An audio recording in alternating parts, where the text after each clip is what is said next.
into a little bit about why they're going into Iran, not just about their uranium, that they can do it for basically making nuclear power. They have to upgrade it for nuclear weapons, and supposedly they don't do that, but that's what they're worried about. But let's get into this wonderful expose by, sorry for it to keep moving in and out. Let's see. Okay, there you go.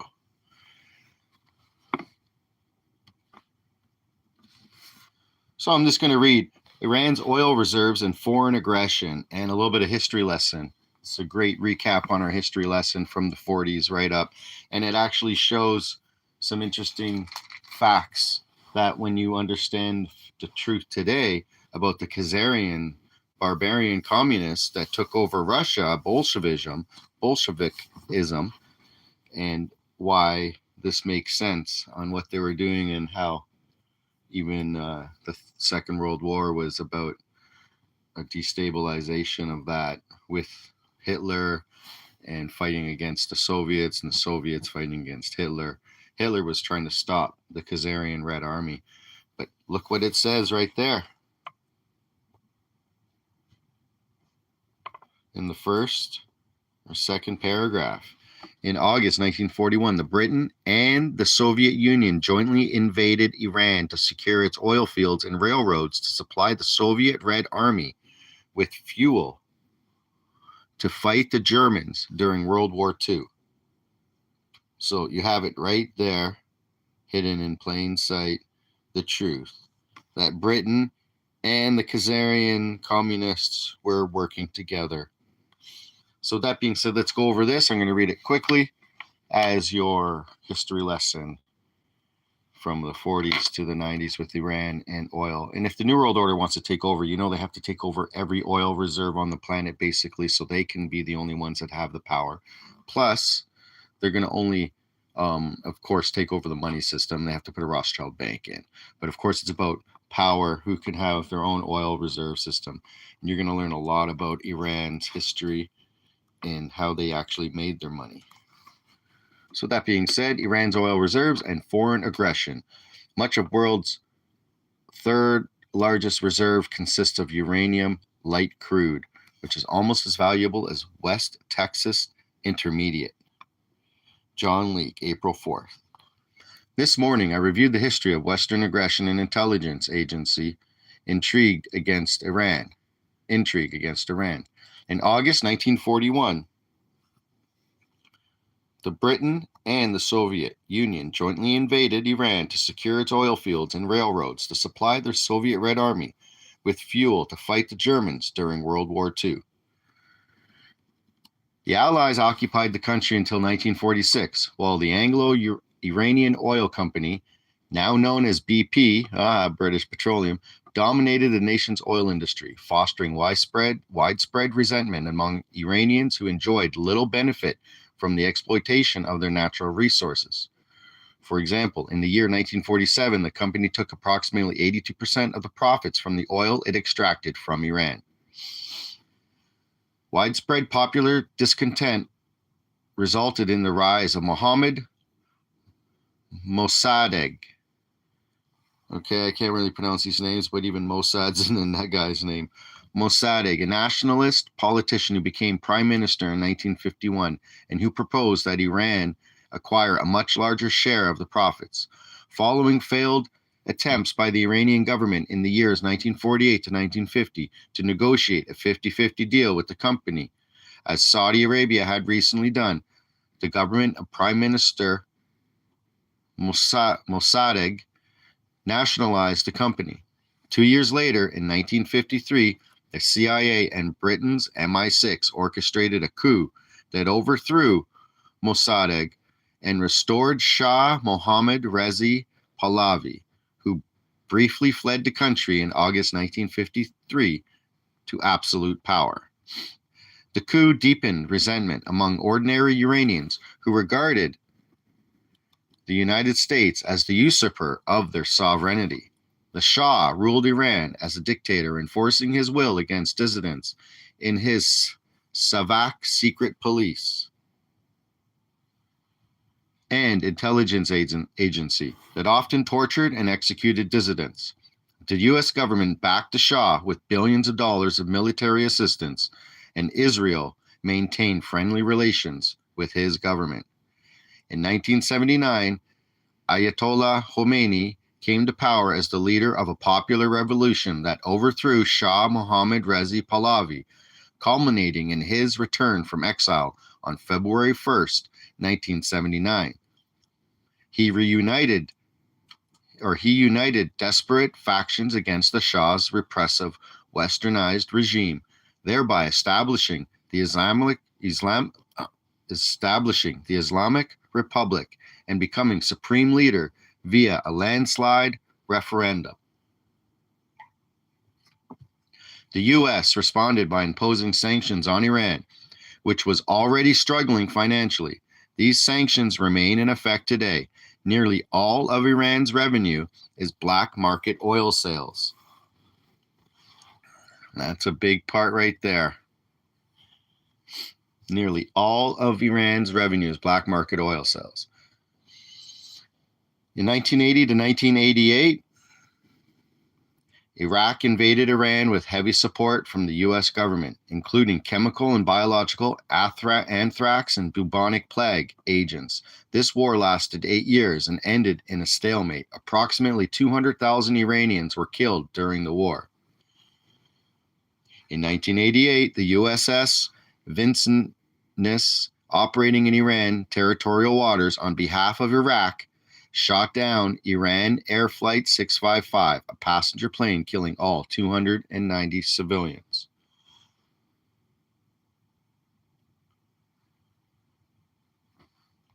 What has motivated all of the above foreign aggression against Iran? We in the West are fond of vituperative moralizing about the depravity of foreign governments, especially that of uncooperative foreign governments sitting on large and strategically located oil reserves. I knew that Iran had enormous oil reserves, but I didn't realize until this morning that Iranian light is one of the best crude oils in the world.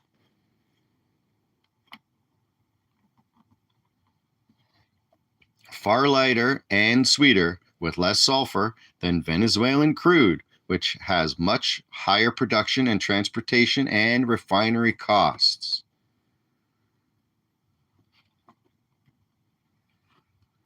So is this starting to make more sense?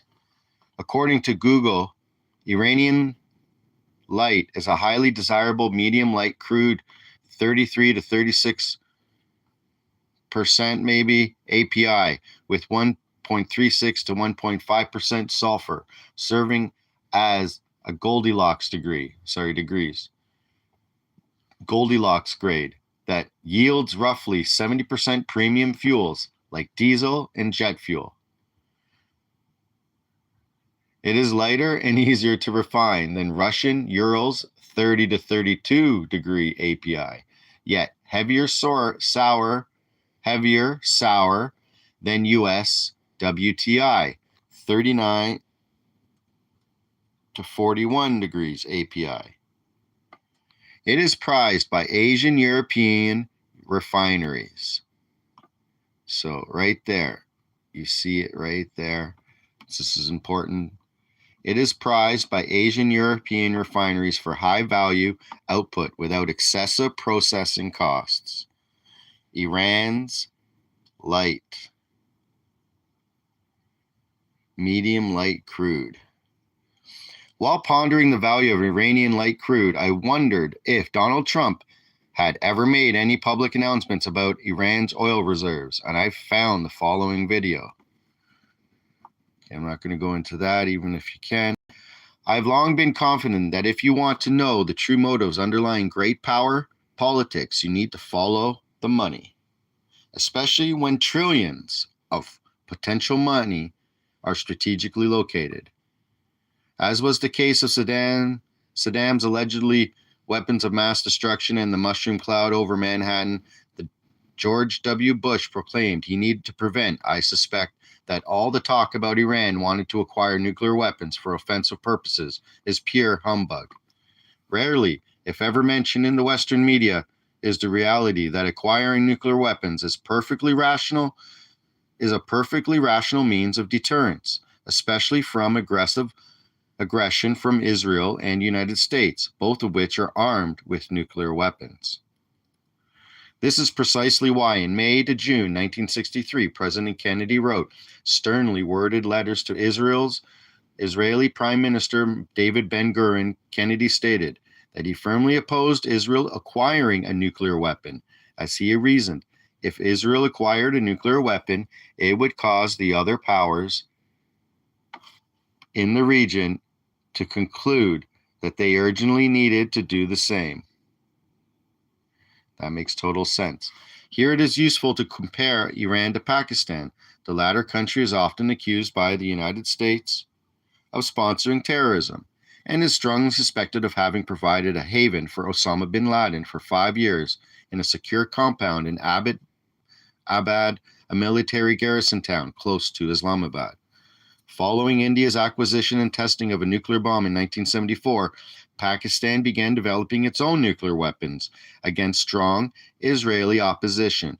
In 1981, the Mossad sent letter bombs to firms in West Germany and Switzerland that were assisting in the effort.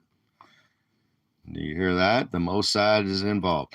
Although Pakistan succeeded in acquiring the tested nuclear weapons and testing nuclear weapons in 1998, it has never threatened Israel with an atomic bomb attack. The government of Pakistan believes that possessing nuclear weapons is a deterrent against aggression from India and other nations in the region. After North Korea was bombed into the Stone Age by the U.S. Air Force in 1950, the most vicious act of aggression that destroyed 85% of all North Korean cities and killed 20% of its civilian population, the North Korean regime concluded it would be very useful to have nuclear weapons to deter further aggression from the United States.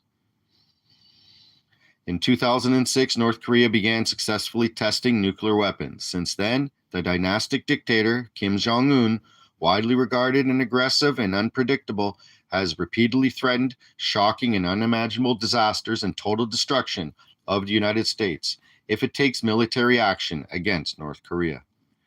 Despite his threats, most military analysts believe he is a rational actor who understands the doctrine of mutually assured destruction, MAD, and therefore maintains nuclear weapons as a means of deterrence rather than suicidal aggression. With the U.S. and Israel now waging war on Iran after killing Ali Khamenei and several of his family members in the opening bombardment, it seems likely the Iranian government will now try to move forward with enriching its 60% uranium to full weapons grade. Why wouldn't they? Remember, the Strait of Hormuz was where they had plants making yellow cake. Yellow cake I showed was uranium ore. And I guess the next step is upgrading it. The so-called neocon establishment of blowhards in Washington often proudly proclaims that the 2015 Joint Comprehensive Plan of Action, JCPOA, deal with Iran to limit its nuclear program in exchange for sanctions relief was flawed and imperfect and gave Iran too much. The plan explicitly required extensive International Atomic Energy Agency IAEA supervision. The IAEA was tasked with independently verifying and monitoring Iran's compliance with nuclear-related commitments. Maybe the plan was flawed, but then again, what complex human arrangement is perfect?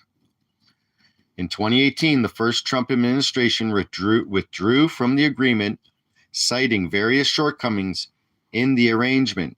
By withdrawing from JCPOA, Trump returned the U.S. to a state of overt hostility with Iran, which responded by limiting the agreed-upon IAEA inspections.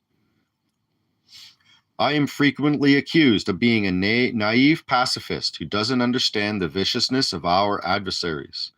To these critics, I reply, you do not appreciate the viciousness of your own U.S. government and military-industrial complex. This is the same complex of ruthless central power that was instrumental in creating SARS, CV2, and the RNA gene shots that were forced on the citizens of the United States and Israel. Dedicated votaries of Trump's cult of personality often command me to stick with reporting on the dangers of the CV-19 vaccine. They ought to know that Dr. Peter McCullough and I have, since December 2022, called for these shots to be taken off the market. Why doesn't President Trump do this? Regarding war, I agree with Benjamin Franklin, who famously wrote in a September 11th, by the way, 1783, letter to Hosea Quincy Sr., in my opinion, there never was a good war or a bad peace. Since Cain killed Abel, humans have endlessly decried the villainy and depravity of other humans, and how all of these enemies must be vanquished with righteous might. Most of the time, fulminating about the vices and sins of others is a handy way of avoiding the far more difficult task of facing our own. As it is Holy Saturday, now Sunday, it's perhaps fitting for me to remind my readers of the following teaching. Why do you look at the speck of sawdust in your brother's eye and pay no attention to the plank in your own eye? How can you say to your brother, let me take the speck out of your eye, when all the time there is a plank in your own eye? You hypocrite, first take the plank out of your own eye, and then you will see clearly to remove the speck from your brother's eye. Matthew 7:3-5. I often think of this exhortation while reviewing the latest release of Epstein files. Google searches for the Epstein files have dropped off 95% since the start of the Iran war, but I have continued to examine them. The U.S. government now spends over $1 trillion per year on the military. If a millionth of this effort and ingenuity were spent on conflict resolution, we wouldn't now be embroiled in this terrible war that is certainly going to produce an array of unfathomably terrible consequence hundreds of millions of people.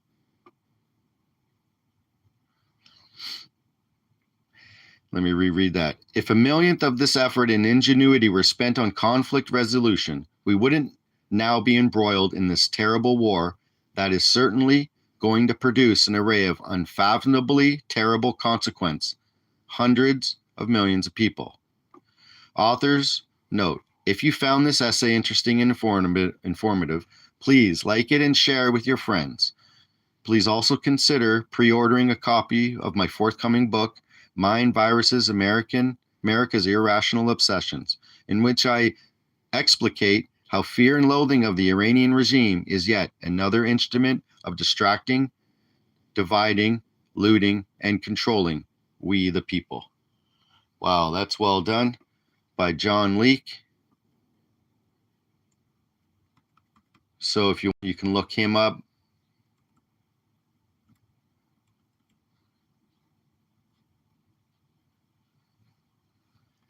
Maybe Focal Points, Courageous Discourse.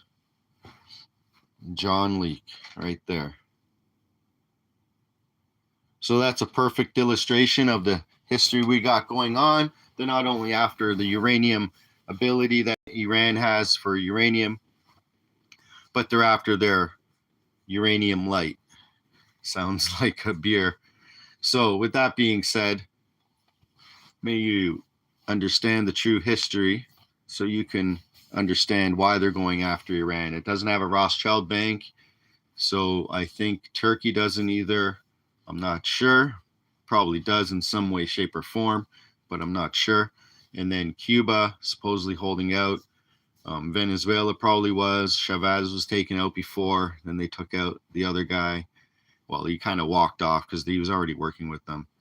And then who knows what they have in store. North Korea. But you heard what they said here with Kim Jong-un or whatever his name is.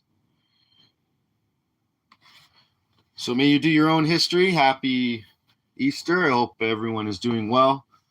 And that people who are starving have God's blessing around them to protect them in some way, shape, or form, because we know that this could be stopped in a matter of a second, and how even shows you that $1 trillion is being spent on this war, on military every year. And if just a little bit went into conflict resolution or how to feed the whole world, we all know that we can do this. So may God's lighted and true people rise up, know the truth, and the truth will make you free. And the more you expose the plans and actions of the Illuminati, the more they can't take hold. But the history will give you hindsight as 2020, especially right here where it says in 41, Britain and the Soviet Union jointly invaded Iran, okay, to get oil and to supply the Soviet Red Army with fuel to fight the Germans. Meanwhile, the Soviet Red Army are communists that we're trying to take out of existence, that are taking over the entire planet. So you see how the Britons, people of the Covenant, are working with the Red Khazarians, who have infiltrated every clique and religion on this planet to be hidden in plain sight.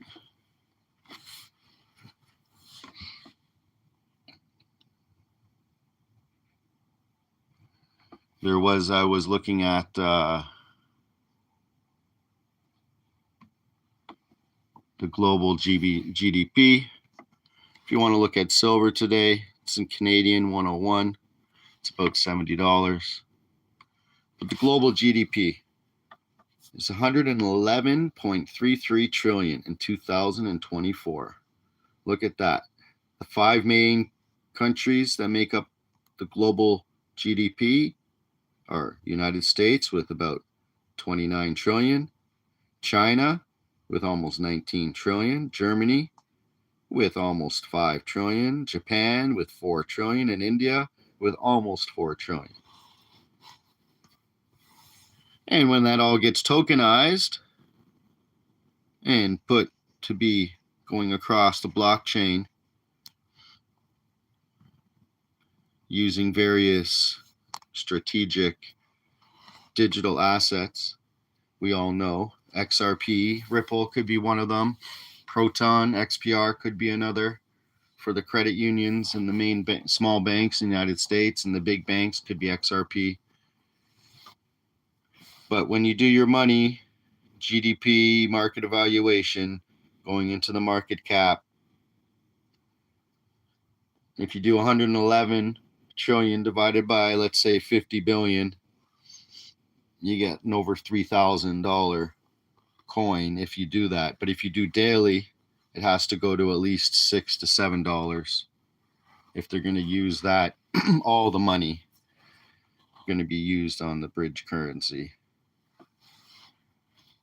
So if you want to have fun, you can just type into world's bridge currency. Remember, they blew up the bridge, the B-13 bridge in Iran, or 130 meters high, 13 people dead.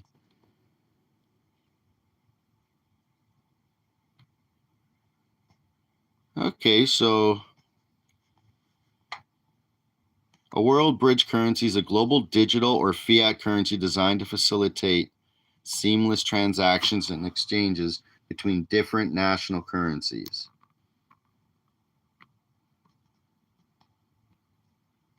Reducing friction in international trade and enhancing financial inclusivity. Historically, the US dollar has served this role as the primary reserve currency because of the petrodollar in the 70s and that.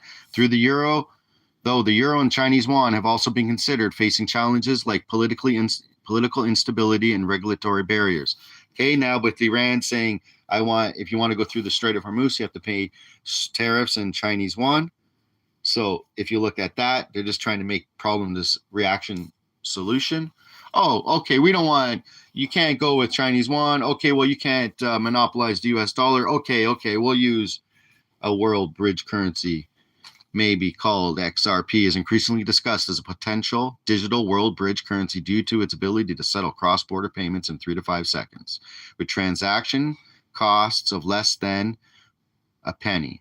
significantly outperforming traditional systems like SWIFT. It acts as a neutral intermediary for converting between various assets, including cryptocurrencies and traditional fiat currencies, without requiring pre-funded accounts in foreign countries. So we all know that XRP could be used as the world's bridge currency. It's interoperable, it's efficient, it's global acceptance, it's stability and scalability. With the SEC going after in 2020, we marked those numbers and how those have been numbers to make you see that they actually go with exact timing. The FinCEN filed a fine against them in 2014. 2014 to 2020 was 6 years. And then they basically gave them another fine for another 4 years, which is 10 years. 10 years is law. So they've been orchestrating this for a long time, as we all know. Central bank digital currencies are just being basically, a distraction from stable coins, and then stable coins are basically the same thing. So we all know that. So with that being said, the price of silver. Let's look at gold. 6,500. It was 7,000 the other day, about a month ago.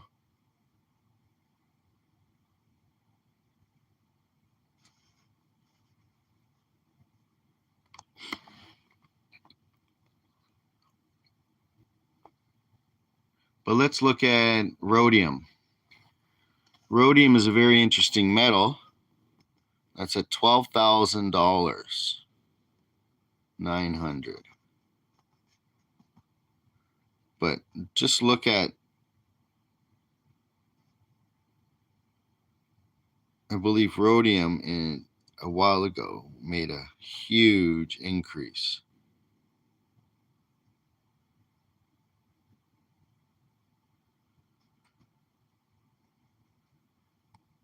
See right here, went from 5 up to 12, so it like doubled. But there was a part here where it went up to $25,000, dropped back down to 5, and now it's at 10 or 12. So don't discount these precious metals and resources that the elites want to take over in other countries. In every Tomahawk missile, 500 ounces of silver is used. So keep that into understanding that there's a depreciation of the ability to mine silver. If it's going to keep getting blown up, there's going to be less of it, supply and demand. And with EV, AI, all these data centers needing silver, the EV cars need silver on the end of their connecting links, because those are the only ones that can sustain their, they don't even have a 12-volt battery. They think they have a 24-volt battery, which is crazy for the arc that can cause between the connecting links, and that link can burn out the circuitry if you're using normal copper. So you have to have everything coated in silver, and it has to be a specific thickness of silver. So on every EV car, there's at least 5 ounces of silver, and you can't harness that for another 25 years at least to recycle that silver out of that car if it's possible. So therefore, any EV cars, Carney just went to China and said, oh yeah, we can do a deal for 49,000 EV cars coming from China. And that's 250,000 basically ounces of silver done, gone, put away for 25 years in one of these cars if you ever get them back. All those electric scooters, who knows if they use silver too. So with that being said, don't want to keep this too long. I can get into another Spaceman show another day, but I hope you checked out the yesterday's show. Went quite late, but it went into what's going on today and the war in Iraq and Fallujah that happened in 2004, and how they beheaded guys and dragged them across the ground and then hung them from a bridge. And now we're blowing up a bridge in Iran. because if you look at that, Iran's bridge blown up. Iran bridge bombed. Let's just type that in.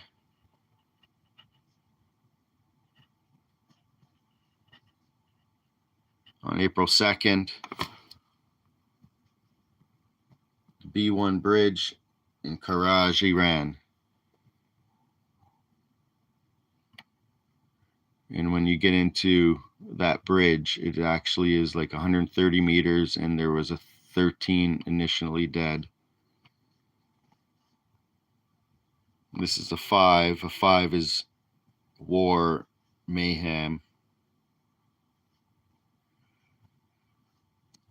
So there's nothing new under the sun. Is this history repeating itself? As they're trying to bring in a global world bridge currency, getting you focused on liquidity under that bridge, flowing easily and effortlessly from one bank to another around the world. I showed you yesterday in that longer one with Spaceman AVFS 2004-0404. That when I showed you NSA and David Schwartz, and he right beside him is a proton symbol. So that's enough being said right there. Spaceman 2.0. Have a great Easter. Hope everyone's doing well. Thanks for tuning in. I appreciate every single one of my subscribers. And out.